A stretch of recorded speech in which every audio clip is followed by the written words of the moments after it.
Цувралын 5 дахь тоглолт орон нутгийн цагаар нэм гарагийн үдэш Golden State-ийн Oracle Arena-д болсон байна. Тоглолт эхлээд удаагүй байхад 4 дахь тоглолтын гол баатар Андре Игудала бөмбөг таслаж хурдан довтлоонд орсон юм. Улмаар Harrison Barnes slam dunk хийж онооны харьцааг 6-2 болгожээ.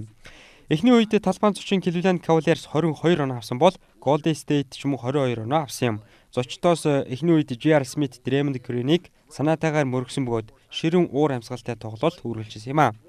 J.R. Smith-ийн довтлогоо эхний үед боломжийн байлаа. Гэхдээ тэрээр холын зайнаас тоглолтын турш 14 довтолж ердөө 4-ийг нь амжилттай болгосон байна.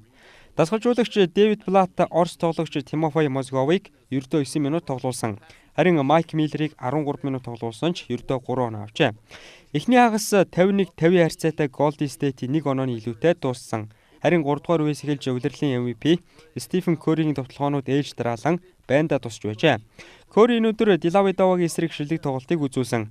Тэрээр 37 оноо 7 самбар 4 оновчтой дамжуулалт өгсөн юм. Ингэхдээ холын зайнаас 7 шидэлтэй амжилттай болгожээ. Мөн түүнд Klay Thompson, Draymond Green, Leandro Barbosa-нар 10-аас дээш оноогоор тусууллаа.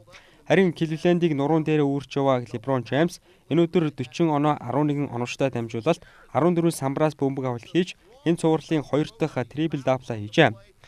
Гэсэн ч Стефен Curry 4-р үед Дэлигийн эсрэг кроссовер хийж 2 удаа холын шидэлтэй амжилттай болгосон. Улмаар багийн тоглолтод 104-91 харьцаатай очиж цувралыг 3-2-оор тэргүүлж гэлжээ. Warriors-ийн хувьд 1975 оноос хойш анх удаага NBA-ийн авраг болоход ердөө нэг хожил дутуу байна. Цувралын 6 дахь тоглолт манай цагаар ирэх лав гарагийн өглөө Cleveland-ийн Quicken Loans Arena-д боловлаа. Тоглолтын дараа хоёр багийн тоглогчид уламжлал ёсоор хэвлэлийн хуралд оролцсон юм. Энэ үеэр LeBron James би итгэлтэй байна. Учир нь би дэлхийн хамгийн шилдэг тоглогч хэмээн сэтгүүлчдэд хэлжээ. Харин Steph Curry тайвшрах болоогүй гэдгийг санууллаа. And the Golden State Warriors just taking charge down the stretch in this way outside.